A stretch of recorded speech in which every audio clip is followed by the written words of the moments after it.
सत साहिब बंदी छोड़ सतगुरु रामपाल जी भगवान की जय हो।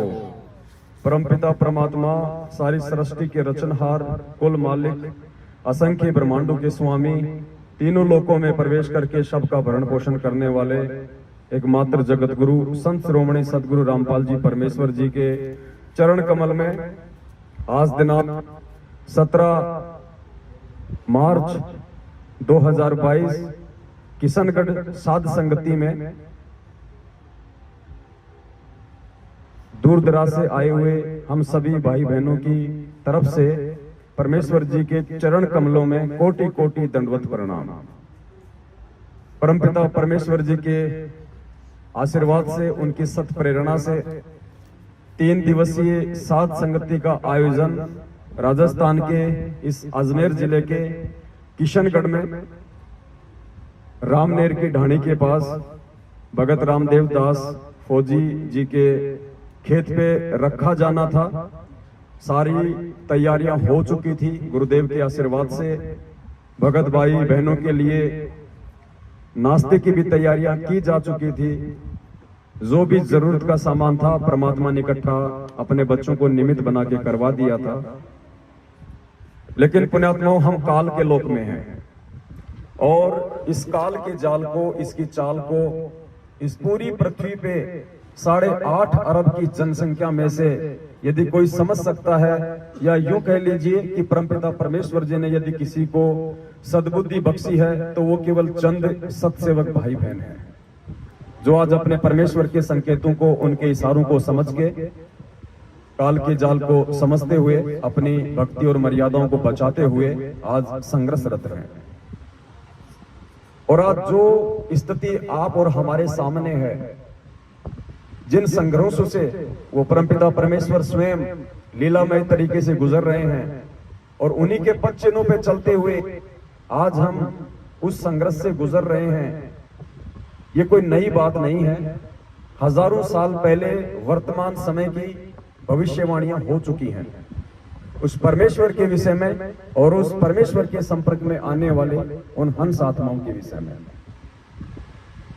वरना हम एक ही गुरु के शिष्य हैं, उन्होंने समान रूप से हमें ज्ञान दिया, फिर भला ये विरोध क्यों, किस बात का विरोध?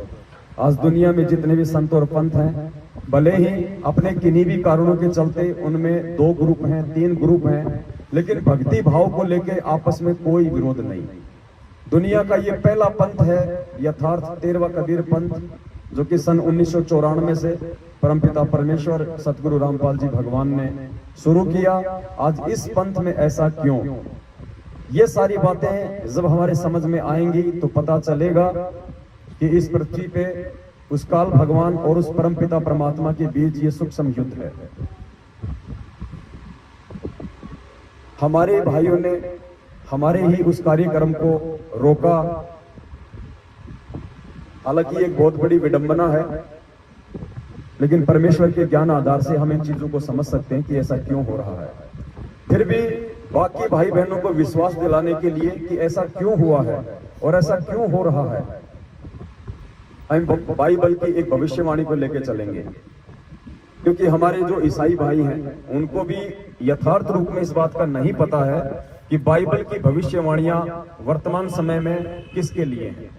वो सोचते हैं कि हमारे जो मसीह हैं, जो आने वाले हैं, जो अभी आए नहीं हैं, ये उनके लिए हैं।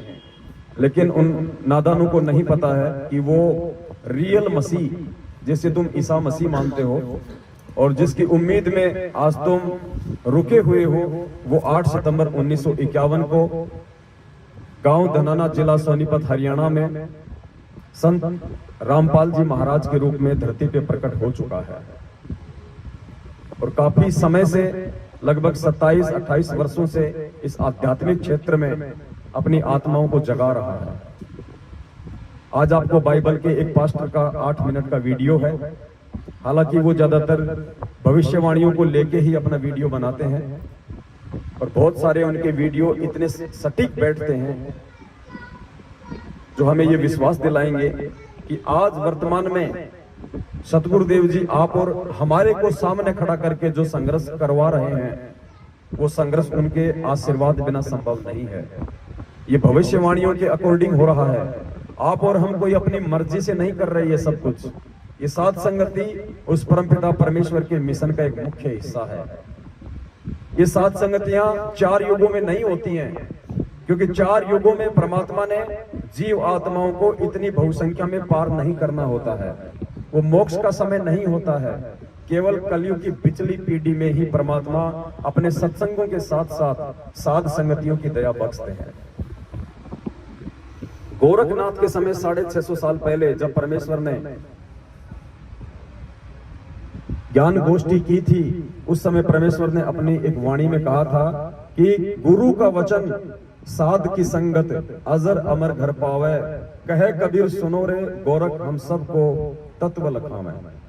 गुरु का वचन और साध की संगत, गुरु का वचन यानी गुरु का सत्संग, गुरु का उपदेश, गुरु का ज्ञान, और साध की संगत यानी उस गुरु से उपदेश प्राप्त करने के बाद उस गुरु के द्वारा दिए ज्ञान से जो चर्चाएं होंगी, उन चर्चाओं से जो भेद निकल के आएंगे, उस भेद से जब उन जीव आत्माओं के अंदर एक नया विश्वास पैदा होगा, उसको कहते हैं साध संगति। और भी कई जगह परमात्मा ने जिक्र किया हुआ है, साध संगति से भेद जो पाया परमेश्वर रामपाल जी महाराज ने सफल बनाया। साधु संगति पूर्ण पद ज्ञाना, संध्या आरती में भी परमात्मा एक जगह जिक्र करते हैं। एक छोटा सा वीडियो है, बहुत सारे कंसेप्ट आज हमारे वो क्लियर करेगा। आप एक एक पॉइंट को ध्यान से सुनिए।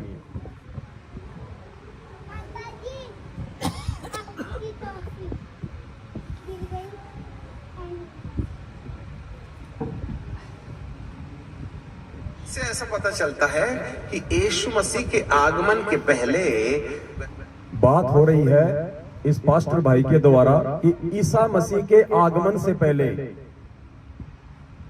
पुण्यात्माओं यहां जो स्थिति है वो पूज्य गुरुदेव जी के बारे में बताई जा रही है।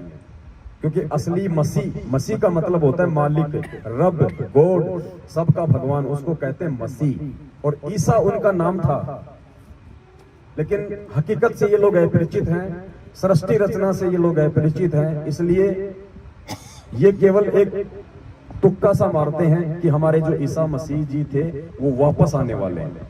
लेकिन वो तो परमेश्वर ने आज हमें समझा रखा कि कौन वापस आने वाला है। तो इनके एक एक वचन को आप जी ध्यान से सुनिएगा। ये कह रहे हैं कि ईसा मसीह के आगमन से पहले, आगमन बोले तो सतगुरु रामपाल जी भगवान के इसार जेल से बाहर आने से पहले से ऐसा पता चलता है कि यीशु मसीह के आगमन के पहले वह बहुसंख्यक लोगों को वचन के विरुद्ध और आत्मा के विरुद्ध खड़ा करेगा। कौन खड़ा करेगा? काल भगवान। हिंदी में उसे काल भगवान कहते हैं, निरंजन कहते हैं, और ये जो ईसाई भाई हैं ये उसे कहते हैं एंटी क्राइस्ट। क्राइस्ट का मतलब होता है परमात्मा, और एंटी का मतलब उसके विरुद्ध जो खड़ा होगा, एंटी क्राइस्ट, वो है काल भगवान। तो क्या कह रहा है, ध्यान से सुनिए।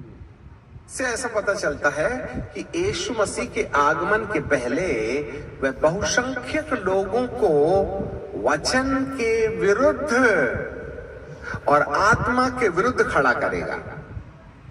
यानी सतगुरु रामपाल जी भगवान के बाहर आने से पहले वो एंटी क्राइस्ट, वो काल भगवान वचन और आत्मा के विरुद्ध लोगों को खड़ा करेगा। वचन यानी पूज्य गुरुदेव जी का ज्ञान, पूज्य गुरुदेव जी के सत्संगों के विरुद्ध लोगों को चलाएगा, गुरु जी के ज्ञान के खिलाफ लोगों को चलाएगा।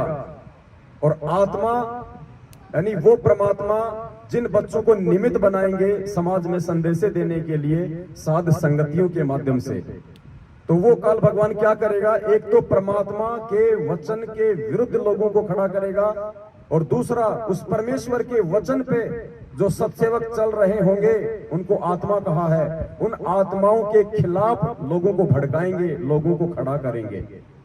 सतलोक आश्रम मैनेजमेंट हरियाणा वो एंटी क्राइस्ट है, जो आज परमपिता परमेश्वर सतगुरु रामपाल जी भगवान के वचन के खिलाफ सारे कुक्रम भगत समाज से करवा रहा है।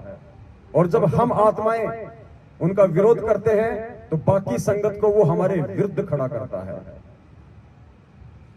और कोई बड़ी बात नहीं है पुण्यात्माओं, बहुत बड़ी जो घटनाएं हैं वो भी घटित हो सकती हैं आने वाले समय में।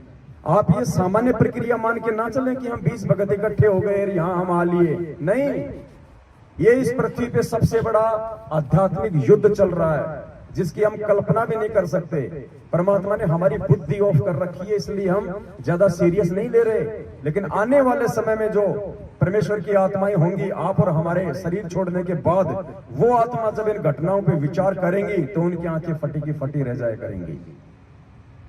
क्या हम नहीं जानते थे कि हिसार में 25 दिसंबर 2021 को बहन सुलेखा दासी के यहाँ पे जो साथ संगति थी, वो हिसार में उन मैनेजमेंट वालों का मुख्य गढ़ था। और उससे पहले उन लोगों के द्वारा हमारे साथ कैसी कैसी घटनाएं घटित हो चुकी थी, वो हमारे खून के प्यासे थे। उसके बावजूद भी परमात्मा ने हमारी बुद्धि को ऑफ किया और जयपुर से तकरीबन हम 15-20 लोगों को हिसार भेज दिया। और परमेश्वर ने बुद्धि को इस कदर ऑफ कर दिया कि हमने शाम को लाइव आना था, हम सुबह 6 बजे ही लाइव आ गए और 12 घंटे पहले ही उनको सूचना दे दी कि हम आ चुके हैं आपके शहर में, जो भी करना है कर लीजिए अपनी कार्रवाई। ये परमेश्वर के द्वारा बुद्धि ऑफ की गई थी। आज मुझे कोई 5 करोड़ रुपया दे और कहे तू एक छोटा सा मैसेज डाल के वापस सुलेखा बहन के घर पे चला जा, मैं बोलूंगा भाई साहब कभी होंगे तो मैं 10 करोड़ तेरे को ही दे दूंगा। तो परमेश्वर ने बुद्धि ऑफ की थी। क्यों? परमात्मा ने हमारे अंदर और एक नया विश्वास जागृत करने के लिए, संगत को और ज्यादा जगाने के लिए। शायद उस घटना के माध्यम से हजारों की संख्या में भाई बहनों की आंखें खुली हैं। और वो भाई बहन जो साथ संगति में आ रहे थे, रास्ते में थे, जब उनको कैंसिलेशन का पता चला और वो वापस गए, उनका विश्वास और ज्यादा इस परमेश्वर के ऊपर दृढ़ हुआ कि वास्तव में ये सतलोक आश्रम मैनेजमेंट हरियाणा काल भगवान का एजेंट है। ये नहीं चाहता कि इस पृथ्वी पे शांति हो जाए, ये नहीं चाहता कि ये भक्त आत्माएं उस परमेश्वर को प्राप्त करने योग्य हो जाए। तो परमेश्वर कुछ घटनाओं को जानबूझकर भी अंजाम देते हैं अपने बच्चों की परीक्षा लेने के लिए और ज्यादा उनके विश्वास को दृढ़ करने के लिए। तो वर्तमान में जो घटनाएं घट रही हैं सामान्य घटनाएं नहीं है। चाहते तो हम भी एक नामदान केंद्र लेके बैठ जाते, चाहते तो हम भी संगत को इसी प्रकार से ज्योति पाठ और दान के नाम पे लूटकर एक धार्मिक जो धंधा इन लोगों ने बना रखा उसमें इनके सहयोगी हो जाते और अपने कर्म फोड़ते रहते। हम क्यों संघर्ष कर रहे हैं?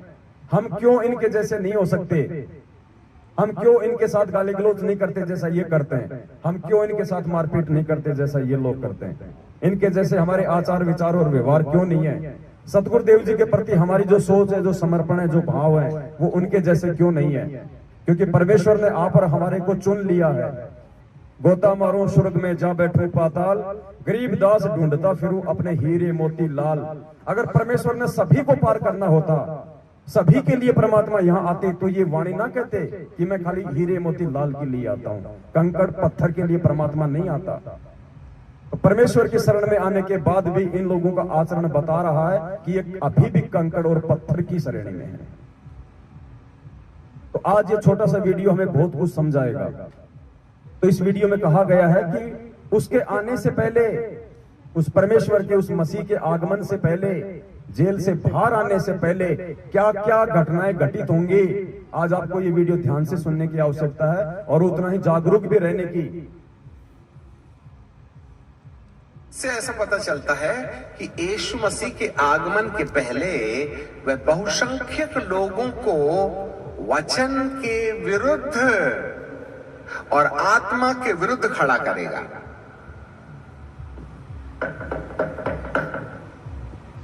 वचन के विरुद्ध और आत्मा के विरुद्ध खड़ा करेगा। अब आगे ये बताएगा कि वचन क्या है और आत्मा क्या है। वचन है वो परमात्मा, वचन है उस परमात्मा का सत्संग, वचन है उस परमात्मा की शिक्षा, और आत्मा वो आत्माएं जो आप यहां बैठे हुए हैं, सत्सेवक जिनको परमेश्वर ने निमित्त बना रखा है। उन आत्माओं के खिलाफ और गुरुदेव के ज्ञान के खिलाफ खड़ा करेगा।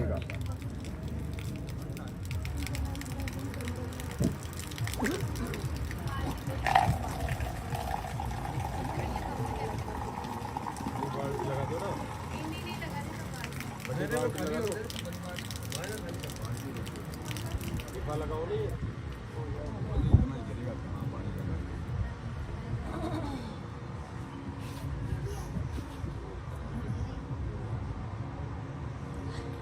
अंदर शुरू कर दिया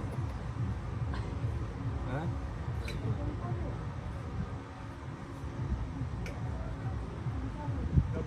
वीडियो ध्यान से सुनना। वचन के खिलाफ वो किन लोगों को खड़ा करेगा और आत्मा के खिलाफ वो किन लोगों को खड़ा करेगा। वचन के खिलाफ वो सांसारिक लोगों को खड़ा करेगा, जगत वालों को परमात्मा के खिलाफ खड़ा करेगा, और आत्मा के खिलाफ संगत को खड़ा करेगा, अंदर वालों को खड़ा करेगा। और आज यही स्थिति है। आप हरियाणा चले जाइए, आप देश में कहीं भी चला जाइए, किसी भी संत का जिक्र कर दीजिए, कोई दिक्कत नहीं, किसी को कोई परेशानी नहीं। आप इस पूर्ण परमेश्वर का थोड़ा सा नाम ले लीजिए, पता नहीं क्या क्या सुना देंगे। क्योंकि भविष्यवाणी के अकॉर्डिंग उसने सभी के दिलो दिमाग में जिन जिन आत्माओं के ऊपर उसका कंट्रोल है, और 99.9% आत्माओं के ऊपर आज काल का कंट्रोल है, तो उन आत्माओं के अंदर उस वचन के खिलाफ वो खूब प्रेरणा भर देगा। आज इस परमात्मा का नाम किसी को नहीं सुहाता, ये हकीकत है। तो वो जो दुनिया वाले हैं, ज्यादातर संख्या में लोगों को उस वचन के खिलाफ खड़ा कर देगा, संत रूप में आए हुए उस परमात्मा के खिलाफ खड़ा कर देगा, और उस परमेश्वर की संगत को उस आत्मा के खिलाफ खड़ा करेगा, जो आत्मा निमित्त बन के भाई बहनों को जगा रही होंगी। ध्यान से सुनिए। खड़ा करेगा। से ऐसा पता चलता है कि यीशु मसीह के आगमन के पहले वह बहुसंख्यक लोगों को वचन के विरुद्ध और आत्मा के विरुद्ध खड़ा करेगा।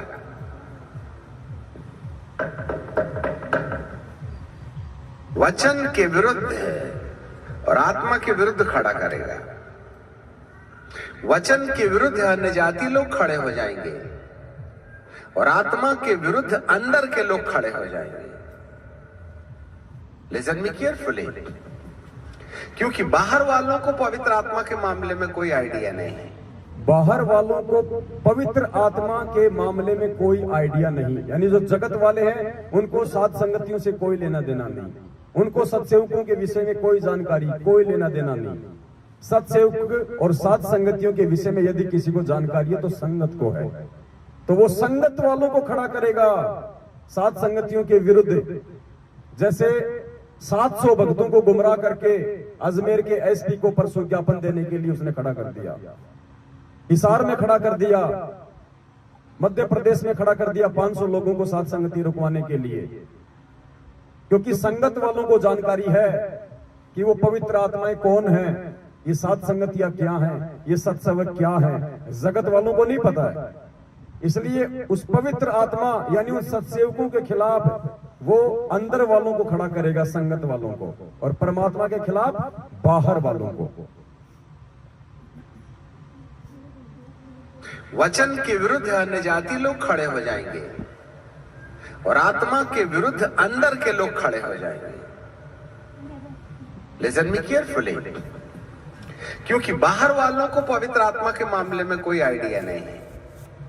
आइडिया तो हम अंदर वालों को है जो विश्वास करते हैं। इसलिए आत्मा की खिलाफत कलीसिया के अंदर होगी और वचन। कलीसिया मतलब संगत, ईसाई धर्म में संगत को कहते हैं कलीसिया। इसलिए आत्मा की खिलाफत कलीसिया के अंदर होगी और वचन की खिलाफत कलीसिया के बाहर होगी। अच्छे से याद रखना, बाइबल के विद्रोह में अन्य जाति लोग बोलेंगे और पवित्र आत्मा के विरुद्ध में कलीसिया के लोग बोलेंगे। इसीलिए बाइबल कहती है कि अंत के दिनों में उसका प्राण घातक घाव अच्छा हो जाएगा। अंत के दिनों में, अब ये अंत का समय चल रहा है, परमेश्वर के आगमन का समय है, ये अंत का समय है। और इस अंत के समय में उस काल भगवान का प्राण घातक हमला तेज हो जाएगा, विस्फोटक हो जाएगा। वो हर संभव कोशिश करेगा उस परमेश्वर के वचन को तुड़वाने का और आत्माओं को भ्रमित करने का। इसीलिए बाइबल कहती है कि अंत के दिनों में उसका प्राण घातक घाव अच्छा हो जाएगा।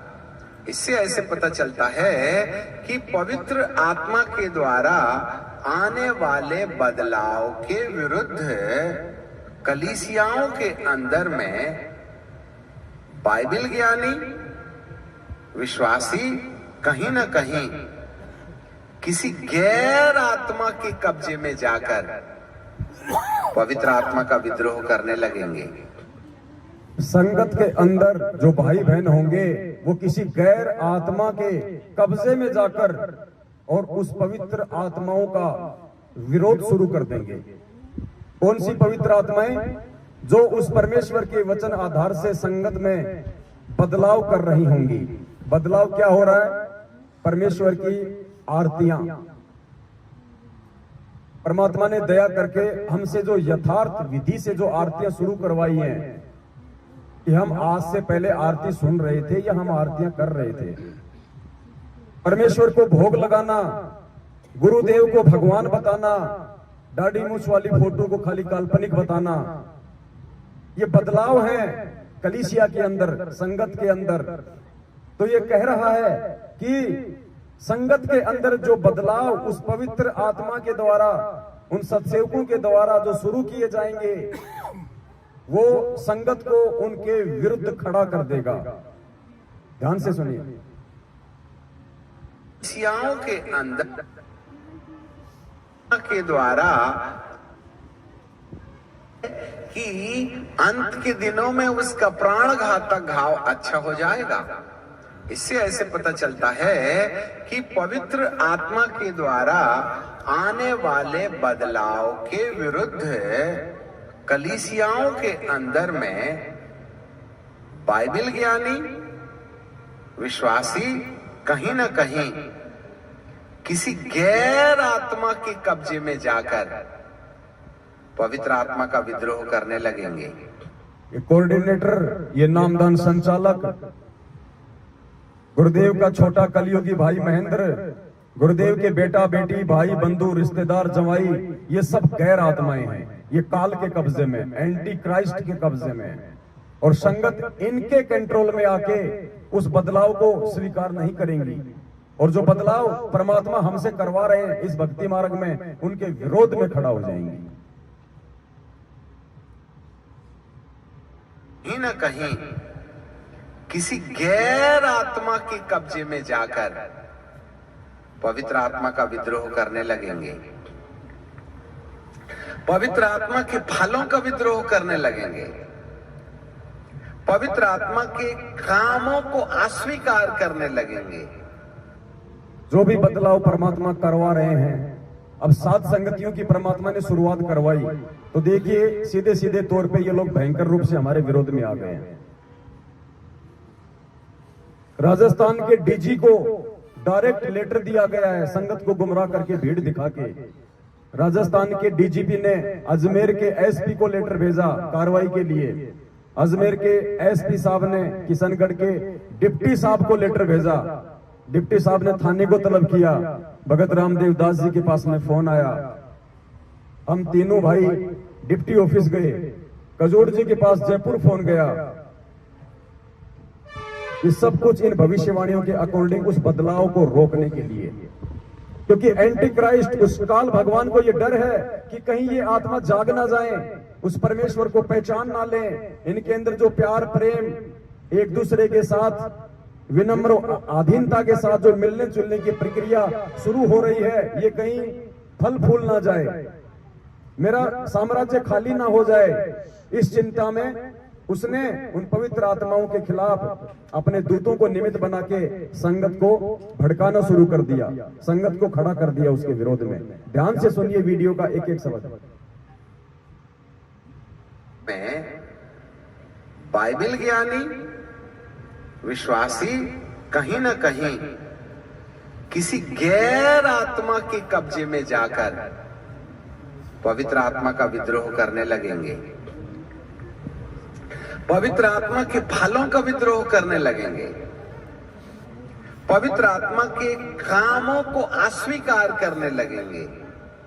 और जो लोग पवित्र आत्मा के काम को बढ़ावा देते हैं, जो लोग सत्सेवकों के काम को बढ़ावा देते हैं, उनके साथ क्या होगा? आत्मा के कामों को अस्वीकार करने लगेंगे। और जो लोग पवित्र आत्मा के काम को बढ़ावा देते हैं, उनके विरुद्ध खड़े हो जाएंगे। That is the work of the demon, the Antichrist.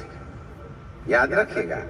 और जिन जिन कलीसियाओं के अंदर में पवित्र आत्मा के काम का विद्रोह किया जाता है, ये विद्रोह मनुष्य के द्वारा नहीं होता। ये जो विद्रोह आप और हमारा जो किया जा रहा है संगत में, सात संगतियों को रुकवाने का, ये कह रहा है कि ये मनुष्य के द्वारा नहीं है। कोई ये ना समझे कि वो कोऑर्डिनेटर अपनी तरफ से कर रहा है, वो नामदान संचालक अपनी तरफ से कर रहा है, गुरुदेव के परिवार वाले अपनी तरफ से ये पीले पर्चे निकाल रहे हैं। नहीं, उस काल के दबाव में, क्योंकि इनकी बुद्धि मर्यादा टूटने के चलते उसके कंट्रोल में है। जैसा वो इनको प्रेरणा करेगा, उस आधार से अब ये सारे उल्टे कुक्रम करेंगे। The Antichrist. याद रखिएगा। और जिन जिन कलीसियाओं के अंदर में पवित्र आत्मा के काम का विद्रोह किया जाता है, ये विद्रोह मनुष्य के द्वारा नहीं होता और ना ही उनकी सूझबूझ के द्वारा होता है, परंतु कोई गैर आत्मा, जिसको ख्रिस्त विरोधी आत्मा कहते हैं, उनके माथे पर आ बैठती है और वे उस आत्मा के नियंत्रण में जाने के बाद पवित्र आत्मा की काम की खिलाफत करने लगते हैं। और एक व्यक्ति के अंदर पवित्र आत्मा के काम को जितना ज्यादा बुझाया जा सकता है, अंधकार की सफलता इसी में है। अंधकार की सफलता इसी में है, यानी काल की सफलता इसी में है कि उन पवित्र आत्माओं के खिलाफ जितना हो सके उतना संगत को भड़का दिया जाए। एक भगत को भी यदि सात संगति से दूर कर दिया जाए तो ये कह रहा है कि उस अंधकार का काम हो जाएगा, शैतान का काम हो जाएगा। क्योंकि परमात्मा ने क्या बताया कि ये एक एक आत्मा के लिए लड़ाई लड़ता है। जब कबीर परमात्मा 650 साल पहले मगर से लीला करके सहशरीर सतलोक जा रहे थे, तो काल ने दुर्गा जी को सामने खड़ा कर दिया और क्या कहा परमात्मा ने कि कीन्या मगर पियाना, सतगुरु कीन्या मगर पियाना। कितना परमेश्वर को तोड़ने का काम किया गया, कैसे कैसे लोभ और लालच दिए गए, एक आम व्यक्ति समझ के, एक आम साधक समझ के, यानी एक एक आत्मा के लिए पूरी जोर से ये लड़ाई लड़ता है। उस आत्मा के नियंत्रण में जाने के बाद पवित्र आत्मा की काम की खिलाफत करने लगते हैं। और एक व्यक्ति के अंदर पवित्र आत्मा के काम को जितना ज्यादा बुझाया जा सकता है, अंधकार की सफलता इसी में है। Pin point. इसी के विषय में सावधान रहना है कि कोई तुम्हारे अंदर पवित्र आत्मा के काम को न मिटकाए, न प्रेम, न आनंद, न मेल, न धीरज, न कृपा, न भलाई, न विश्वास, न नम्रता और न ही संयम। ये सारे के सारे गुण आज आपको सत्सेवकों में देखने को मिल सकते हैं। हमारे अन्य भगत भाई बहन जो उन दुष्ट आत्माओं के कंट्रोल में हैं, उनमें इनमें से एक भी गुण आपको नहीं मिलेगा। प्रेम, आनंद, मेल। अब आज हम भाई बहन हैं, क्या हमने किसी की जाति पूछी है? क्या हमने कोई किसी को ये कहा कि तुम कहां से आए हो, तुम कौन सी जाति में हो, तुम्हारा क्या गोत्र है, तुम यहां पे कब तक रहोगे?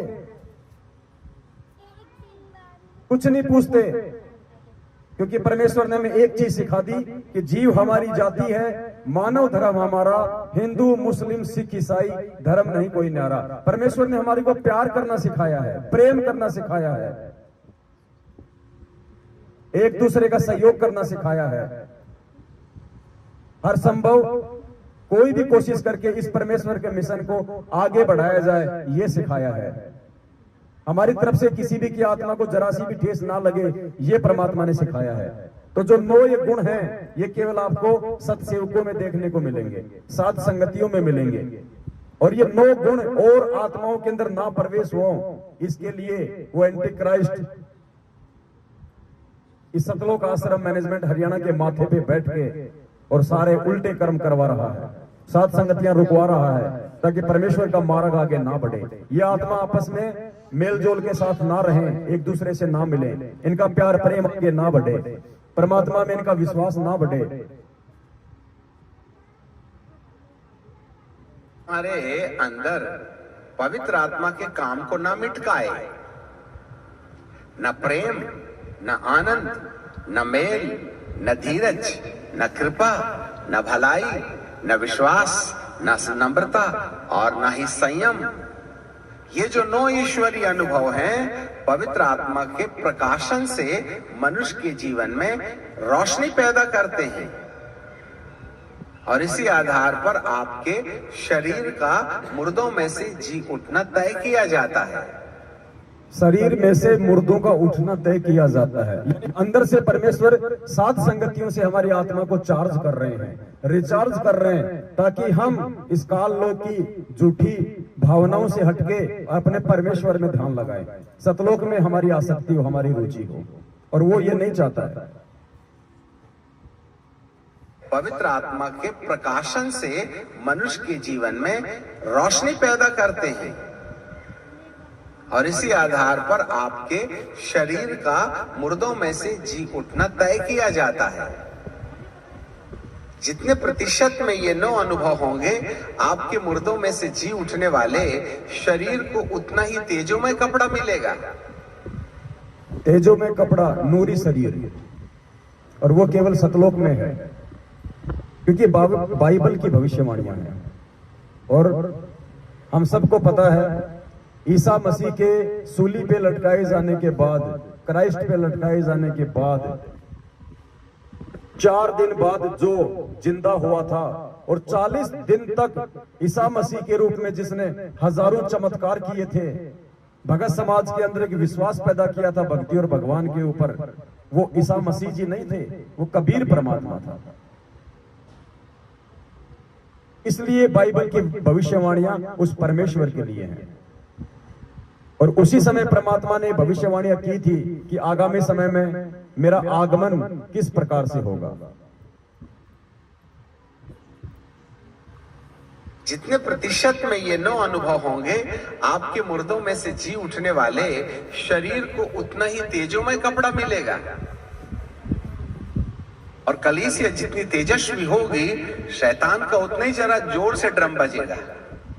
कलीसिया जितनी तेजी से जागेगी, शैतान का उतना ही ज्यादा ड्रम बजेगा। संगत जितनी तेजी से जागेगी साथ संगतियों से, काल भगवान का उतना ही ड्रम बजेगा। इसलिए ये प्रयास हो रहा है साथ संगतियों को रोकने का। पुण्यात्माओं, आज की रात या जहां जहां भी साथ संगतियां होंगी, परमेश्वर आप और हमें निमित्त बना के, आप यकीन करना परमेश्वर की विशेष दृष्टि उस जगह पे होगी। खुद परमात्मा की वाणी है कि जहां जन से महिमा सुनूं वहां मैं गवन करंत, और वो तो नगर अमान है जहां मेरे प्यारे संत। उन पवित्र आत्माओं की बदौलत परमात्मा विनाशकारी समय में उस पूरे क्षेत्र की भी रक्षा करता है। और इस पूर्ण परमात्मा की महिमा वर्तमान में पूरी पृथ्वी पर केवल सात संगतियों के माध्यम से ही गाई जा रही है। और जिन भाइयों को नींद आ रही है वो थोड़ा सा आगे सुन लीजिए, आगे का वीडियो उनके लिए। कि सात संगतियों में आके नींद लेना कितना खतरनाक साबित होगा फिर आगे। तेजों में कपड़ा मिलेगा और कलीसिया जितनी तेजस्वी होगी, शैतान का उतना ही जरा जोर से ड्रम बजेगा। इसलिए आइए और सतरंजी गरम कीजिए और 10 रुपए डालिए और जाइए और चर्च में बैठ के मच्छर मारते रहिएगा।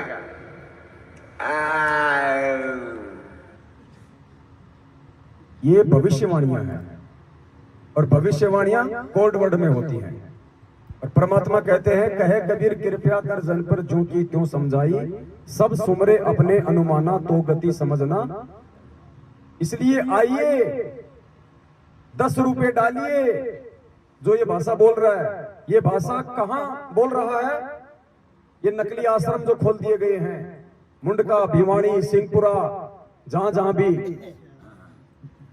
गरीबदास जी के बोध दिवस के नाम पे 3 दिन का पाठ रख दिया, कबीर जी के प्रकट दिवस के नाम पे 3 दिन का पाठ रख दिया, कबीर जी के प्रस्थान दिवस के नाम पे 3 दिन का पाठ रख दिया। आइए 10 रुपए डालिए और बस मजे लीजिए। ध्यान से सुनना इसको, और मच्छर मारते रहिए। शरीर को उतना ही तेजोमय कपड़ा मिलेगा और कलीसिया जितनी तेजस्वी होगी, शैतान का उतना ही जरा जोर से ड्रम बजेगा। इसलिए आइए और सतरंजी गरम कीजिए और 10 रुपए डालिए और जाइए और चर्च में बैठ के मच्छर मारते रहिएगा। चर्च यानी ये आश्रम, उसमें बैठ के मच्छर मारते रहो, कुछ नहीं मिलना जुलना वहां। अमर्यादित लोग बैठे वहां पे, अनाधिकारी लोग बैठे हैं, पाठ के नाम पे ठग रहे हैं। बस तुम उसमें 10 रुपया डालो, यानी 10 रुपया मतलब दान। जरा जोर से ड्रम बजेगा। इसलिए आइए और सतरंजी गरम कीजिए और 10 रुपए डालिए और जाइए और चर्च में बैठ के मच्छर मारते रहिएगा और चले जाइएगा। बहुत से लोगों को चर्च के अंदर आए कि 5-7 मिनट क्या गुजरा, एक गीत के बाद में अच्छी खासी नींद आने लगती है।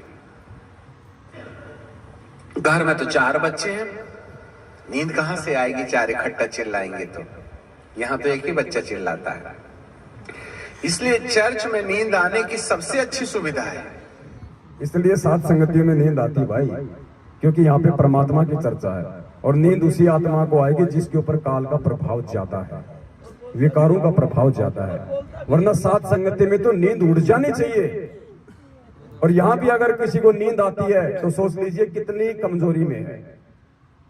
हम यहाँ सोने के लिए नहीं आते हैं, सोने के लिए हमारा घर है ना, पूरे महीने सोते हैं। अरे एक रात नहीं जाग सकते हम, 2 रात नहीं जाग सकते, दिन में सो लो। दिन में क्या काम, कौन से गुलगुले उतारते हैं भाई?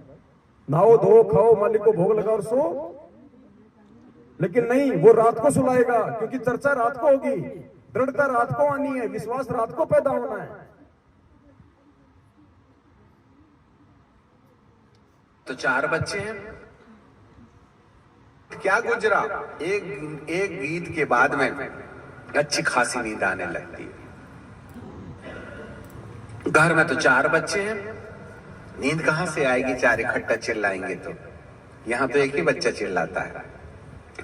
इसलिए चर्च में नींद आने की सबसे अच्छी सुविधा है। सावधान, जो लोग प्रभु के भवन में निंद्रा की दशा में चले जाते हैं, आपको छुटकारे के लिए दुआ करना चाहिए। जो लोग प्रभु के भवन में निंद्रा की स्थिति में चले जाते हैं, जो सात संगतियों में सोते हैं, आलस्य करते हैं, उन आत्माओं को परमात्मा से प्रार्थना करनी चाहिए, दुआ करनी चाहिए परमात्मा से दंडवत करके कि परमेश्वर दास या दासी पे रजा बख्शो मालिक, आपके वचन हमारे को सुनने को मिले।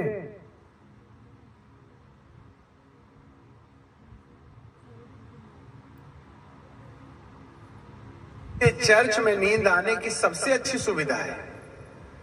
सावधान, जो लोग प्रभु के भवन में निंद्रा की दशा में चले जाते हैं, आपको छुटकारे के लिए दुआ करना चाहिए। क्योंकि जरूर कोई ना कोई ऐसी आत्मा है जो आपकी आंखों को डुबडुबा देती है या मच्छर की ओर ध्यान दिला देती है। एंटी क्राइस्ट कोई काला पीला नीला हरा आदमी नहीं है। काल एंटी क्राइस्ट कोई काला पीला नीला हरा आदमी नहीं है। और परमात्मा ने क्या कहा? वो वस्तुओं के माध्यम से प्रकट होता है। काल स्वयं प्रकट नहीं होता है, परमात्मा प्रकट होते हैं। काल कभी प्रकट नहीं होता। 2 व्यक्तियों के बीच में पैसों के लेके झगड़ा हो गया, वो पैसे के रूप में प्रकट हो गया। अच्छी खासी मालिक के साथ संगति हो रही थी, ऊपर से पानी का धार कूद पड़ी, वो पानी की धार के रूप में प्रकट हो गया। हमारा ध्यान आकर्षित ना हो पाए शब्दों पे, चर्चा में विघन डालना, वो ऐसी घटनाओं के माध्यम से वो प्रकट होता है। नींद आ जाएगी, वो निद्रा के माध्यम से हो गया प्रकट। इसीलिए गुरु जी क्या कहते हैं, इस तन में मन मूर्ति देखो। संध्या आरती में पढ़ते हो ना, इस तन में मन मूर्त देखो। यानी परमात्मा कहते हैं कि भगत तुझे इस ज्ञान आधार से अपने शरीर में स्वयं उस काल को खोजना पड़ेगा कि तेरी कौन सी वो क्रिया है जिससे कि वो काल अपना दाव खेल रहा है। दो भगत आपस में मिल गए, तीसरे की चर्चा कर रहे हैं, विचार करना चाहिए। वो निंदा के रूप में काल प्रकट हो रहा है, दोनों के कर्म फोड़ रहा है।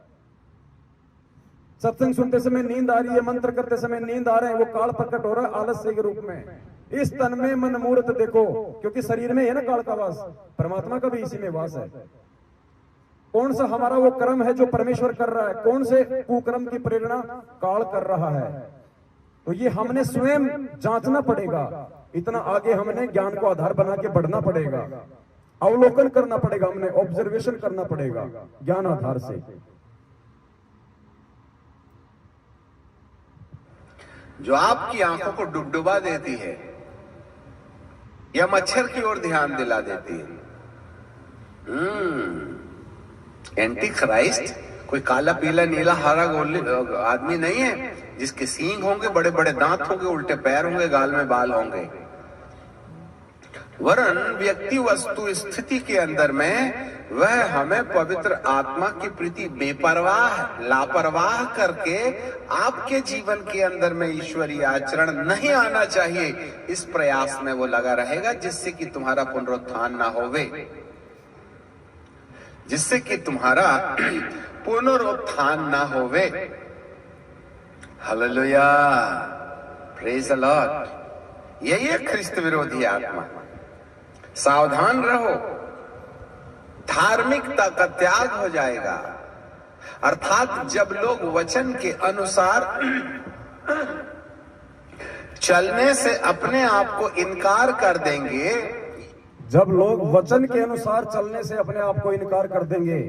आज 90% संगत जो मैनेजमेंट के कब्जे में है, उन्होंने इनकार कर दिया है गुरुजी के ज्ञान आधार से चलने से, गुरुजी के वचन अनुसार चलने से।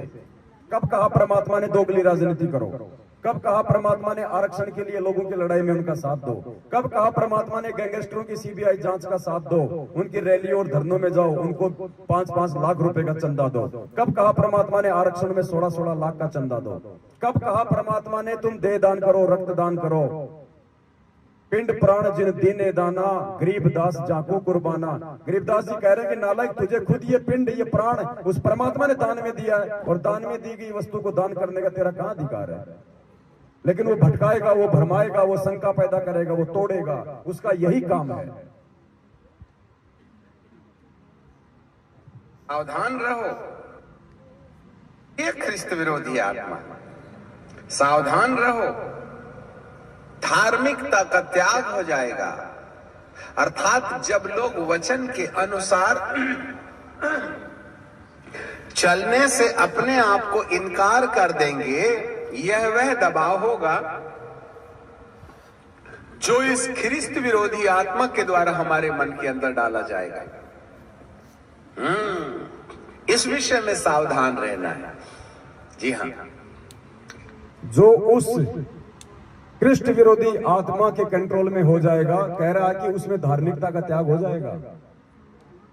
आज हमारे 90% भगत भाई बहनों में धार्मिकता का त्याग होता जा रहा है। ना वो गुरुदेव को भोग लगाते हैं, ना वो धार्मिक भंडारों में सहयोग करते हैं, ना वो अपना 5वां यज्ञ पूरा कर रहे हैं, ऊपर से उल्टे कुकर्म करवा के उनकी मर्यादा तोड़वाई जा चुकी है। तो धार्मिकता को उन आत्माओं के अंदर से काल भगवान के द्वारा धीरे धीरे नष्ट किया जा रहा है, ताकि उनका पुनरुत्थान ना हो जाए। पुनरुत्थान का मतलब, एक बार परमात्मा 650 साल पहले आए थे, हमें मिले थे, हम अपना उत्थान नहीं कर पाए, नहीं करवा पाए। आज हमारे को परमात्मा ने पुनः मौका दिया उत्थान का, पुनरुत्थान का, क्योंकि भविष्यवाणियां तो पिछली पीढ़ी के लिए है ना। तो आज हमारा पुनरुत्थान होना है, और वो नहीं चाहता कि इनका पुनरुत्थान हो, ये आगे बढ़े। जो इस ख्रिस्त विरोधी आत्मा के द्वारा हमारे मन के अंदर डाला जाएगा। इस विषय में सावधान रहना है। जी हाँ, अब आपके पास एक प्रश्न है, हम में से कितने ऐसे हैं वो वचन की आज्ञाओं को ध्यान रखते हैं? नंबर 2, नंबर 1, हम में से ऐसे कितने हैं जो वचन की आज्ञाओं का ध्यान रखते हैं? सिर्फ सत्सेवक हैं, बाकी तो सब गुरु जी का वचन तोड़ के बैठे हैं, कोई ध्यान नहीं रखता ना। पीला पर्चे में आ गया, बीजेपी को तो बीजेपी के पीछे, कांग्रेस को तो कांग्रेस के पीछे। कौन वचन को ध्यान रख रहा आज? सत्सेवक।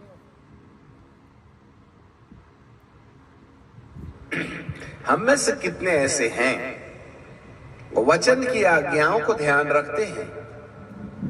नंबर 2,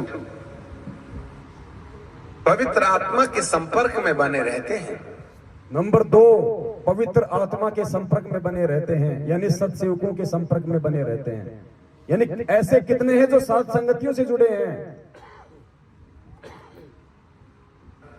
नंबर 2, पवित्र आत्मा के संपर्क में बने रहते हैं।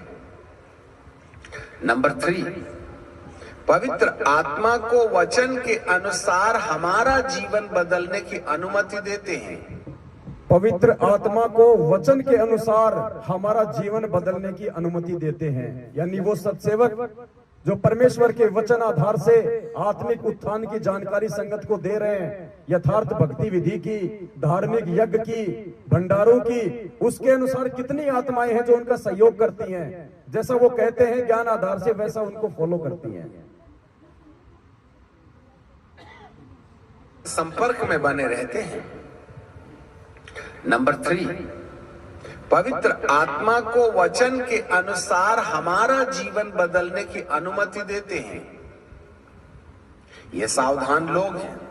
ना रे बाबा ना, मैं अपने होठों को बुराई करने से, जो अपने भले दिन देखना चाहता है, जो अपने अच्छे दिन देखना चाहता है, वह अपनी जीभ को बुराई से रोक रखे। जो अपने अच्छे दिन चाहता है, जो अपने भले दिन चाहता है, वो अपनी जीभ को बुराई करने से रोके। गुजरात की सात संगति में 5 घंटे पूरी रात परमात्मा ने निंदा और चुगली के ऊपर ही वीडियो बनवाया था, अपनी जीभ को कंट्रोल करने के लिए। क्योंकि अब हमारी स्थिति तीसरे लेवल पे है। प्रथम लेवल हमारा था बरवाला कांड, 3 साल हम उसमें लगे। उसके बाद का समय था गुरु को परमात्मा साबित करना, गुरु गोविंद के बीच के भेद को मिटाना। वो मिट गया, समझने वाले समझ गए। और अब आत्मिक उत्थान की ओर 1 महीने पहले से परमात्मा दास को निमित्त बना के संदेश दिलवा रहे हैं। जयपुर में जब दास ने वीडियो बनाया था अजोड़ भगत जी के वहां घर पे, जब वहां पे मधु बहन भी आई हुई थी, तो क्या संदेशा दिलाया था कि पुण्य आत्माओं, अब हमने ये 2022 शुरू हो चुकी है, अपने आत्मिक उत्थान की ओर आगे बढ़ना है। ये वही समय है भविष्यवाणियों का। भले दिन देखना, ये सावधान लोग हैं। ना रे बाबा ना, मैं अपने होठों को बुराई करने से, जो अपने भले दिन देखना चाहता है, जो अपने अच्छे दिन देखना चाहता है, वह अपनी जीभ को बुराई से रोक रखे। इसका मतलब है बुराई करने वाला अपने पैर में कुल्हाड़ा मारता है और खुद ही ऑटो रिक्शा में हॉस्पिटल जाता है। रामचंद्र जी भी उसी परमात्मा का बच्चा, लेकिन देख लो कहां पहुंच गया, सात संगतियों से दूर हट के। ये सर्वविदित है, वापस आने की स्थिति में नहीं है। ये भविष्यवाणियां हैं, ये कोई बच्चों ने नहीं लिखी हैं, ये परमात्मा ने लिखवाई है। और आगे चल के ऐसी आत्माएं हजारों वर्ष जब ये भक्ति चलेगी तो ये एग्जाम्पल के रूप में रहेंगी। साधु सज्जन सोना टूट जुड़े सो बार, दुर्जन कुंभ कुम्हार के एक के धक्के दरार। गुरुद्रोही की उपाधि, गुरुद्रोही का उदाहरण संजय दिल्ली वाला ले बैठा। राग द्वेष और ईर्ष्या का उदाहरण रामचंद्र ले बैठा। षड्यंत्रकारी और धोखेबाजी का उदाहरण सतलोक आश्रम मैनेजमेंट हरियाणा ले बैठा।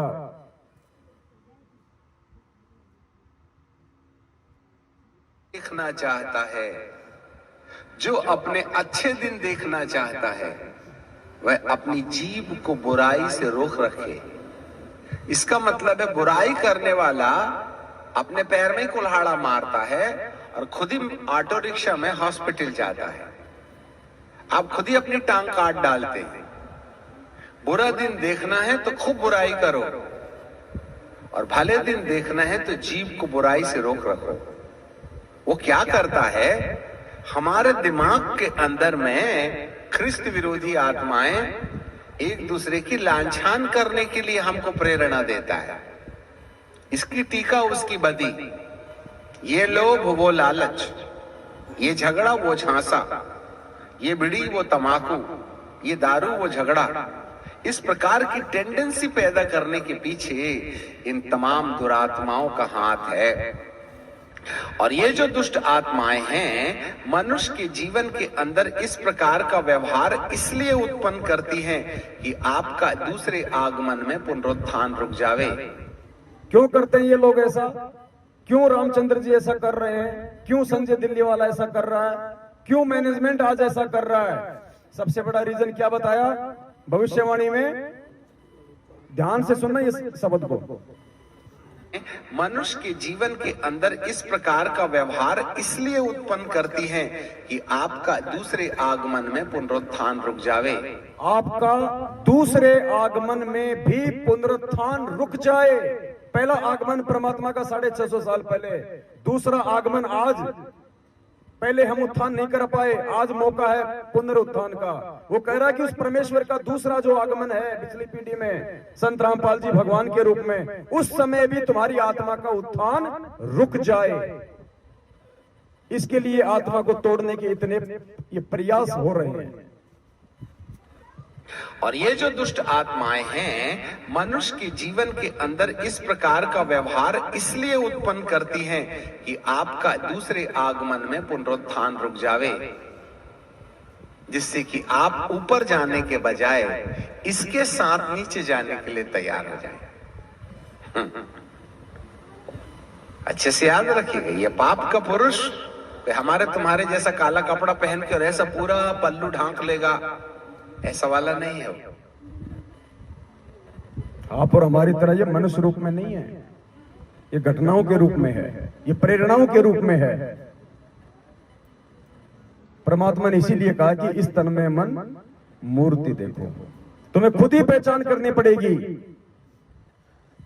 कि मन क्या है और निज मन क्या है, मेरा एजेंट कौन है और काल का एजेंट शरीर में कौन है। इसीलिए परमेश्वर ने सबसे पहले 27 साल से हमें ज्ञान दिया, क्योंकि बिना ज्ञान के चाहे हम कितनी भक्ति कर लें, कितने मंत्र जाप कर लें, हमारा उत्थान नहीं होना। तो एक छोटा सा वीडियो था जिसके माध्यम से परमात्मा ने दास को प्रेरणा की और वर्तमान वस्तु स्थिति को लेकर भविष्यवाणियों के आधार से आप जीव तक संदेशा पहुंचाना जरूरी था। आज दास केवल यहीं तक ही निमित्त रहेगा और बाकी भाई बहन जो आए हुए हैं दूर दराज से, और उनसे भी दास निवेदन करेगा कि आप देखो, हम सब परमात्मा के बच्चे हैं, समान रूप से परमात्मा ने सबको ज्ञान दिया है। ठीक है, कुछ पिछले संस्कारों की वजह से किन्हीं आत्माओं को परमात्मा उनकी बुद्धि का थोड़ा सा वॉल्यूम खोल देता है, कोई बड़ी बात नहीं है, लेकिन ज्ञान परमात्मा ने सबको समान रूप से दिया है। हम सबको बोलना भी आना चाहिए, हम सबको आपस में खुल के बातें करना भी आना चाहिए। हम अपने बाप के विषय में बात करने से समझाएं, शर्माएंगे, घबराएंगे, क्या होगा? निंदा चुगली हमने किसी की करनी नहीं, ना हम किसी की करते, परमात्मा की महिमा गाते हैं। परमेश्वर के ज्ञान आधार से सत्संगों को सामने रख के अपने आत्मिक उत्थान की ओर आगे बढ़ते हैं। हम कैसे एक नेक भगत बने, हम कैसे एक नेक इंसान बने, हमारे अंदर जो गुण उत्पन्न परमात्मा करना चाहता है वो कैसे उत्पन्न हो। एक दूसरे से हम यही तो सीखने आते हैं यहाँ पे। अब देखो, यहाँ कोई किसी का झगड़ा नहीं, कोई राग द्वेष नहीं, कोई किसी की निंदा चुगली नहीं, तीसरे की यहाँ कोई बात नहीं करता। प्रेम से भंडारा करते हैं, भगवान को भोग लगाते हैं, आपस में मिलकर भगवान की चर्चा करते हैं, प्यार प्रेम से अपने अपने घर पे चले जाएंगे। कितने प्यार से भाई ने आपके लिए 2-2 हलवाई बुला कर बूंदिया उतारे थे, इतने खुश हो रहे थे उस दिन। और क्या कहा इन्होंने? कि अगर उस भगवान का भगत प्रसन्न हो गया तो समझ लेना भगवान प्रसन्न हो गया। और जब कैंसिल हुआ, रात को भगत जी रोए वहां पे, आत्मा दुखाई है। ये इनके नीचे गिरने के कर्म हैं। और इसी प्रकार से परमात्मा हमें ऊपर उठाएंगे धर्म की बेल के सहारे। संगत में जो चर्चाएं हो रही हैं, ये कोई आम बात नहीं है। दास को तो पहले से इन सब बातों का मालूम है, लेकिन परमात्मा किन्हीं भाइयों को निमित्त बना के फिर उस बात को भी सामने लेके आ जाते हैं। आने वाले समय में हमारे को इस कदर सावधान रहना है। सबसे पहले तो आपने किन्हीं एक या दो व्यक्तियों को देख के नहीं चलना भक्ति मार्ग में। अगर परमात्मा किसी को निमित्त बना रहे हैं आप जियों को समझाने के लिए, क्योंकि सबको समझ नहीं होती है, परमात्मा किसी न किसी को खड़ा करते ही करते हैं, तो खड़ा करने वाले से हमारे को विरोध नहीं करना चाहिए। जितना उसके पास माल मेटेरियल हमारे हित का है वो ले लेना चाहिए। हम अपने बच्चे को स्कूल भेजते हैं, वो टीचर घर जाके अपनी पत्नी को पीटता है, शराब पीता है, मांस खाता, हमने कभी ध्यान दिया इस बात पे? वो हमारे बच्चों को सही पढ़ा रहा है, बस बात खत्म। लेकिन यहां हम क्या करते हैं, एक दूसरे की बुराई खोजने का ज्यादा प्रयास करते हैं। हमारे जीवन में कोई बदलाव हो, ऐसी उसके पास क्या चीज है, उसकी तरफ ध्यान भी नहीं जाता। तो आपने सिवाय अपने परमात्मा के और परमात्मा के ज्ञान के और अपनी भक्ति के चौथे पे डिपेंड नहीं रहना। जब तक हम कुछ एक सत्सेवक भाई बहन आपकी सेवा में हैं, तब तक हैं। जिस दिन हमारा काम पूरा हो जाएगा, परमात्मा हमें नीचे बैठा देगा, हमारी सेवा समाप्त। हमेशा थोड़े ना आपको एक दूसरे की पूंछ पकड़ के परमात्मा चलवाएगा। अरे गाड़ी बंद हो गई और बैटरी भी लग रही है, सारे काम है और उसको धक्के की जरूरत है, तो उसको एक बार धक्का मरवाया जाता है, फिर स्टार्ट हो जाती है। उसके बाद थोड़ा ना उसके धक्का ही मारते रहना है। तो परमात्मा ने कुछ सत्सेवकों को, कुछ पवित्र आत्माओं को निमित्त बना के आपको धक्का सा मरवाया है, जो खड़े हुए थे एक जगह पे। लेकिन अब जब गाड़ी स्टार्ट हो गई, अब खुद चलना है भाई आगे। तो आने वाले समय में काल भगवान का जो दबाव बढ़ेगा, क्योंकि उसको पता है कि बड़ी तेजी से आत्माएं मेरे जाल से निकल रही हैं। ये क्यों प्रयास किया जा रहा है? गुरुजी के नाम का लेटर निकलवा के राजस्थान के डीजीपी साहब को दिया जा रहा है, 7 संगतियां रुकवाई जा रही हैं। हम किसकी जेब काट रहे हैं भाई? अखबारों में हमारे खिलाफ ठग हैं, चोर हैं, संगत को लूट रहे हैं, जगत वालों से पैसे इकट्ठे कर रहे हैं। सबूत कुछ भी नहीं है, फिर भी मीडिया झूठा लिख रहा है। प्रशासन हमारी अनुमति को रोक देता है ऐसे झूठे लोगों के इशारों पे, क्योंकि ये काल का लोक है, वो सब काल के अंडर में है। उनका आपस में कोई टकराव नहीं, कोई विरोध नहीं। हमारे अच्छे कामों को रोकने में सब एक हो जाएंगे। तो आने वाले समय में पुण्यात्माओं, हो सकता है हमारी सेवा ज्यादा समय की ना हो, इसलिए अब आपको अपने स्तर पे इस आध्यात्मिकता में ऊपर उठना है। और जो प्लानिंग जो हो सकती है काल भगवान की, खैर वैसे तो मालिक साथ में है, लेकिन फिर भी परमात्मा पता नहीं किस किस प्रकार से सबकी परीक्षा लेगा। जो प्लानिंग की जा रही है वर्तमान में सतलोक आश्रम मैनेजमेंट हरियाणा द्वारा काल प्रेरित होके, वो यहां तक की प्लानिंग है कि पवन का मर्डर हो जाए और वो मर्डर का मुकदमा संत रामपाल जी महाराज पे लग जाए। आप लोगों को पहले दास आगाह कर रहा है। अगर इतना भी हो जाए, मैं ये नहीं कहता कि ऐसा हो जाएगा, लेकिन आप लोगों के लिए है। अगर ऐसा भी हो जाए तो आपने किसी के ऊपर आश्रित होकर नहीं चलना कि बस वो चला गया तो हमारा सब कुछ चला गया, अब हमें कौन बताएगा, क्या समझाएगा, अब हम कैसे साथ संगत नहीं करेंगे, अब क्या होगा। यानी कुछ आत्माओं के साथ इस कदर भी घटनाओं को अंजाम दिया जा सकता है आने वाले समय में। वैसे तो सिर पे साई सत्य है, तो को क्या भय रे। हाथी पे बैठने के बाद परमात्मा कहते हैं कुत्ते तो 1000 भोंको चाहे लेकिन बिगाड़ कुछ नहीं पाएंगे। लेकिन हमारी परीक्षा है कि वो समय नहीं है कि परमात्मा लेके हाथी 2-4 भक्तों को बैठा के वो बरवाड़ा में चक्कर काटेंगे कि लो साहब वो परीक्षा हो रही है। नहीं, देश काल और परिस्थिति के अनुसार होती है। हर आत्मा के परमात्मा भिन्न भिन्न तरीके से लेगा परीक्षा। साथ संगति रुकी, कुछ लोग तो ट्रेन से वापस गए, कुछ लोगों ने टिकट कैंसिल करवाई। उनके मन में क्या भाव उत्पन्न होते हैं, वो उनकी परीक्षा है। रामदेव दास जी, इनके पिछले जन्म के कुछ ऐसे संस्कार हैं अच्छे जो आज ये पारिवारिक रूप से भी संपन्न है, आर्थिक रूप से भी संपन्न है, सामाजिक रूप से भी प्रतिष्ठित है, और ऐसे व्यक्ति जो कि धर्म के काम को आगे बढ़ा रहा है और उसके खिलाफ उसी के क्षेत्र में अखबारों में उल्टी सीधी ठग, चोर लुटेरे नाम से न्यूज निकल जाए, तो ये इनकी परीक्षा है कि इनको लोक लाज कहां तक सताएगी। ये क्या सोचते हैं कि भाई बंधु भी, क्योंकि सब हमारे विरोध में है ये ज्ञान लेने के बाद, और न्यूज तो आएगी तो छानी रहती नहीं, बुराई तो सबसे ज्यादा और सबसे पहले फैलती है। रिश्तेदारों के पास जाएगी, वो चार को बताएंगे, अरे देखो रे वो महात्मा बन रहा था, देखो क्या काम कर रहा है। तो इनके अंदर क्या भाव प्रकट होते हैं, ये इनकी परीक्षा है। हर आत्मा की परीक्षा है, परमात्मा अलग अलग तरीके से लेता है, और जब तक परमात्मा सारे हमारे विकार समाप्त नहीं कर देगा, हम भगत की श्रेणी में नहीं है। इसलिए मालिक कहते हैं लोक लाज मर्याद जगत की, तृण जो तोड़ बगावे, जब कोई राम भगत गति पावे। तो ये इनके लोक लाज की परीक्षा ले रहा है परमात्मा। वो परीक्षा ले ली, साथ में भगत की सेवा लगा दी।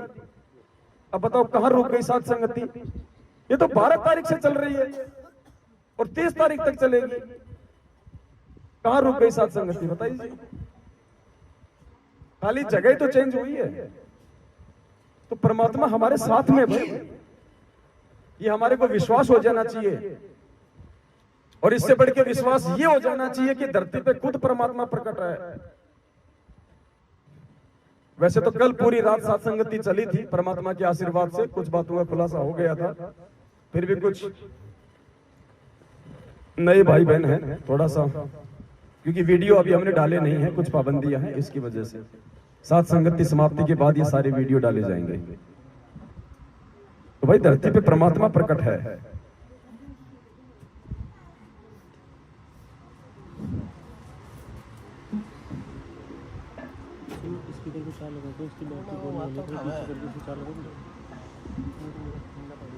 महीने भर पहले परमात्मा ने एक महाखुलासा करवाया था धरती पे परमात्मा के प्रकट होने को लेके।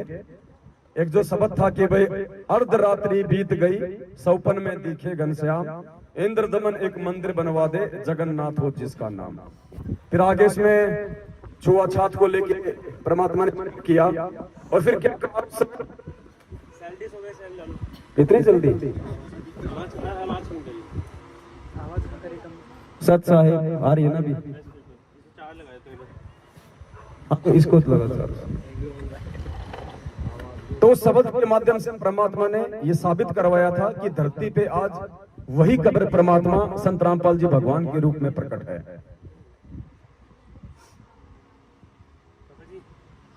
वॉल्यूम ऊपर से कम होती है, नीचे से क्यों करने का काम, क्यों करने का काम?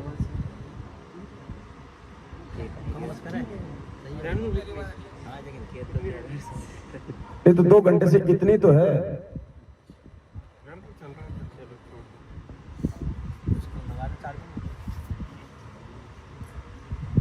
तो उस शब्द के माध्यम से परमात्मा ने यही तो विश्वास दिलाया था कि मैं कोई और नहीं हूं भाई।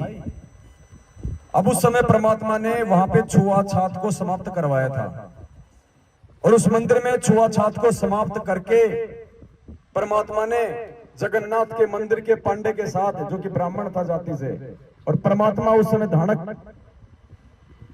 कुल में आए हुए थे, उस पांडे के साथ परमात्मा ने 650 साल पहले एक ही थाली में भोजन किया था और छुआछात को तोड़ा था। आज भी जगन्नाथ के मंदिर में छुआछात नहीं है, परमेश्वर के आशीर्वाद से।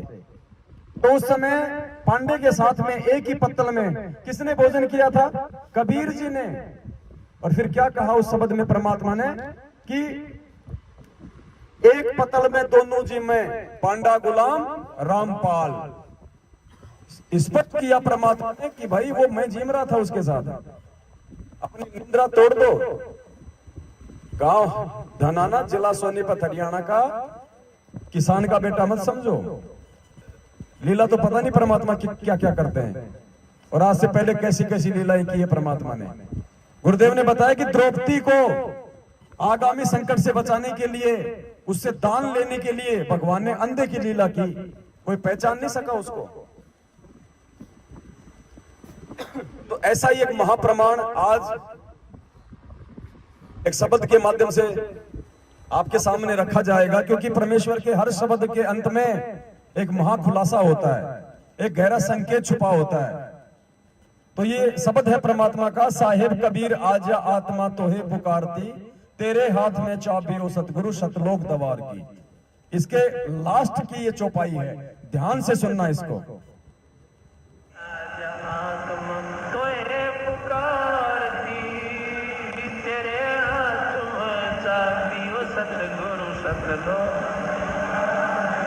गोरखनाथ रिद्धि सिद्धि में भूला नहीं समाव, मुर्दे तक को जीवित करते काल भक्ति दरड़ा। 650 साल पहले कबीर परमेश्वर जी के साथ में गोरखनाथ जी की ज्ञान गोष्ठी हुई थी। सुना ना आप लोगों ने गुरुदेव जी के सत्संग में? सुना है ना? दोनों की ज्ञान गोष्ठी हुई और परमेश्वर ने उनको ज्ञान में भी हराया और उनको सिद्धि में भी हराया। उसके बाद में क्या किया गोरखनाथ जी ने? दीक्षा ली थी कबीर परमात्मा से, कबीर जी उनके सतगुरु बने। अब वो कबीर जी कौन थे उस समय? गोरखनाथ को किसने दीक्षा दी थी उस समय? अभी शब्द में ध्यान से सुनना। फिर गोरखनाथ रिद्धि सिद्धि में फूला नहीं समावे, मुर्दे तक को जिंदा करके यो काल भक्ति दरड़ावे। उसके बाद सुनना फिर गोरखनाथ ने किससे दीक्षा ली थी, किसको अपना गुरु बनाया था। गोरखनाथ रिद्धि सिद्धि में फूला नहीं समावे, मुर्दे तक को जिंदा करके काल भक्ति दरड़ावे। रामपाल सतगुरु की शरणा पावे, डोरी मकर तार की। किसकी शरणा पाई थी? रामपाल सतगुरु की शरणा पावे, डोरी मकर तार की। उनको सतनाम तक दिया था परमात्मा ने। तो ये हर शब्द के अंत में एक आपको रहस्य मिलेगा। आज से पहले हमारे में से किसी के भी समझ में नहीं आ रही थी ये बातें। हम हजारों बार इन शब्दों को सुन चुके थे, आज भी सुन रहे थे, लेकिन ना मेरे समझ में आ रही थी ना आपकी समझ में आ रही थी, क्योंकि परमात्मा ने हम सबकी बुद्धि ऑफ कर रखी थी। जब वो तक वो ठीक का समय नहीं आता, परमात्मा बुद्धि ओपन नहीं करता। आज जितने भी आध्यात्मिक रहस्य परमात्मा ने पिछले समय से प्रकट करवाए हैं, ये आज ही क्यों करवाए सारे? क्योंकि अब वो समय आ गया कि हम इस परमात्मा की पहचान कर लें। अंत निकट है, फिर समय नहीं रहेगा, और इसकी पहचान हुए बिना इसके ऊपर विश्वास नहीं हो पाएगा, और विश्वास के बिना भक्ति नहीं चलेगी, और भक्ति नहीं होगी तो विनाशकारी समय में हमारा बचाव कहां से होगा? कहे कबीर सुनो भाई साधो मैं तो हूं विश्वास में। ये नहीं कहा परमात्मा ने कि कहे कबीर सुनो भाई साधो मैं तो हूं सतनाम में, मैं तो हूं प्रथम नाम में, मैं तो हूं सार नाम में। परमात्मा कहते हैं ये मेरे नाम उसी समय काम करेंगे जब तू मेरे ऊपर विश्वास करेगा कि ये भगवान है। और गोरखनाथ ने इतना सब कुछ देखने के बाद भी धोखा खा लिया। गुरुदेव ने कहा कि उसको विश्वास तो हो गया, लेकिन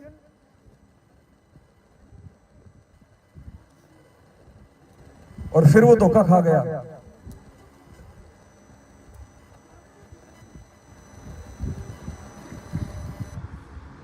बोलो सतगुरुदेव की जय हो। और गरीबदास जी महाराज कहते चारों युग के योग को भाई खाए जावे था काल, और सतगुरु नाम सुनाइया जब टूटा जंजाल।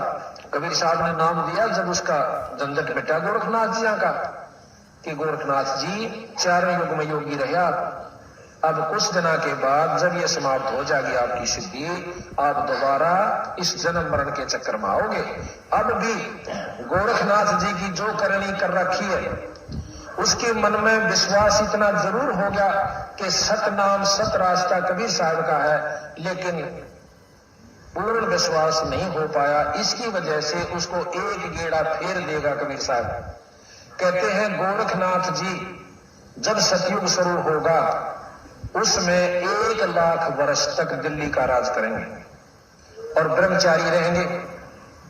1 लाख। अपने आत्मा विचार करने की बात है। गोरखनाथ जी भी हमारे ही गुरु भाई थे, हमारा ही गुरु भाई था गोरखनाथ। और आज परमात्मा ने हमारे को मौका दे दिया आत्म कल्याण के लिए। गोरखनाथ को नहीं मिला मौका। जब सतयुग आएगा इस कलयुग के बाद 1 लाख साल दिल्ली का राज करेगा, और फिर क्या होगा? परमात्मा ने सारा विधान बता दिया। राज करेगा 1 लाख साल, तो मालिक कहते हैं तपेश्वरी सो राजेश्वरी और राजेश्वरी सो नरकेश्वरी। तो ये आज मौका है यहां से निकलने का, छूटने का, ये नहीं मिलेगा मौका बाद में। और काल भी उतना ही जबरदस्त प्रयास करेगा इस मार्ग को भ्रष्ट करने का, खंडित करने का, लेकिन उसके ऊपर उसका भी बाप बैठा हुआ है जिसका पंजा आप और हम सबके ऊपर है निरंतर। इसलिए घबराने की जरूरत नहीं है। गुरुदेव ने एक सत्संग में कहा कि ये परिस्थिति ऐसी पैदा करेगा काल कि बस सर्वनाश होने वाला है, लेकिन परमात्मा ने कहा कि तुम विश्वास रखना उस समय, फिर देखना।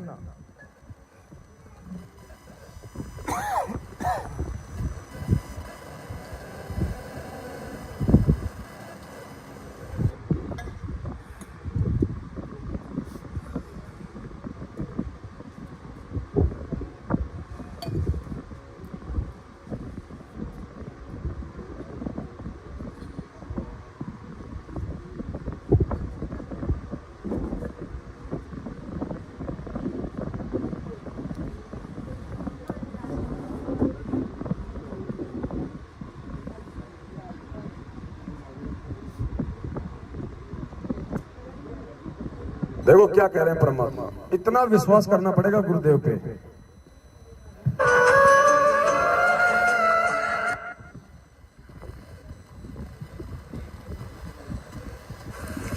अपना आत्माओं हमारा इतना दिल कमजोर हो चुका है कि हम वहां तक बुद्धि उठती नहीं ना, दिल डटता कि हम भगवान को इतना विश्वास कर सके। जैसे कहते हैं कि तुलसी बिरुआ बाग में, तुलसी बिरुआ बाग में सीतत भी मुरझावे, राम भरोसे जो रहे वो पर्वत पर लहरावे। तुलसी बिरवा बाग में सींचत भी मुरझावे, राम भरोसे जो चले वो पर्वत पे। आज ये बिरवा कौन है जो सोचता है कि मेरी हर प्रकार से सिंचाई हो रही है?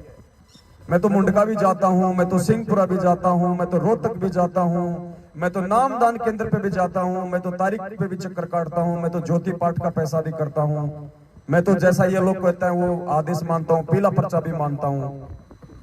कबीर बिरवा बाग में सींचत भी मुरझावे, उसके बाद भी वो 90% बिरवे मुरझा रहे हैं, अकाल मृत्यु हो रही है उनकी, सर्वनाश हो रहा है उनके साथ में, घर घर में झगड़ा उनके, परमात्मा से दूर होते जा रहे हैं। तो कहते कबीर बिरवा बाग में सींचत भी मुरझावे और राम भरोसे जो चले वो पर्वत पे। आप और हम हैं जो अपने सदगुरु के भरोसे चल रहे हैं, राम के भरोसे चल रहे हैं। हम ना तो नामदान केंद्र पे जाते, ना हम फर्जी आश्रमों में जाते, ना हम किसी को ज्योति पाठ और दान का पैसा देते, ना हम किसी के पीले पर्चे मानते, और फिर भी परमात्मा दिन दोगुनी रात चौगुनी हमारे को आध्यात्मिक और सांसारिक बरकत दे रहा है। क्यों? क्योंकि हम राम भरोसे हैं। अपना आत्मा हमारा इतना दिल कमजोर हो चुका है कि हम वहां तक बुद्धि उठती नहीं ना, दिल डटता कि हम भगवान को इतना विश्वास कर सके। जैसे कहते हैं कि तुलसी बिरुआ बाग में, तुलसी बिरुआ बाग में सींचत भी मुरझावे, राम भरोसे जो रहे वो पर्वत पर लहरावे। बगीचे के अंदर बूटा लगा दिया, पौधा लगा दिया, सिंचाई करते करते खत्म हो जाता है, मुरझा जाता है। राम भरोसे पर्वत के ऊपर कोई संभालने वाला नहीं, कोई सिंचाई करनिया नहीं, कहते राम भरोसे जो रहे पर्वत पे लहरावे। तो हमारा इतनी बुद्धि उठती नहीं, लेकिन इसको उठाने का ये प्रोसीजर है। एक दिन ऐसी दृढ़ता होगी आपके अंदर कि सर्वनाश होता दिखा आपने, आप दृढ़ रहना भगवान के ऊपर, फिर देखना ऐसा बादल टल जाएगा दुख का तो सोच भी नहीं सकते आप।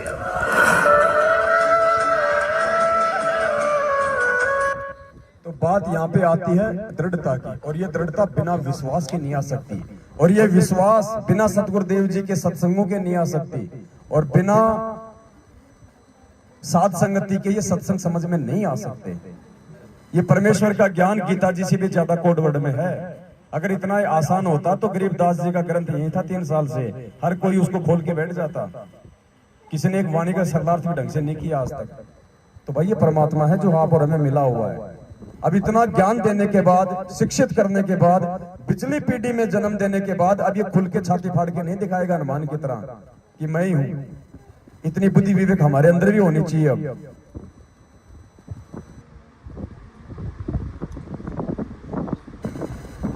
तो आज ज्यादा नहीं हो पाएगा, कल पूरी रात थे, फिर दिन में भी नहीं सोए, आज गला भी बैठ रहा था। तो एक शब्द तो परमात्मा का फिर से गा लेते हैं और उसके बाद फिर आप भाई बहन। हाँ, सत साहिब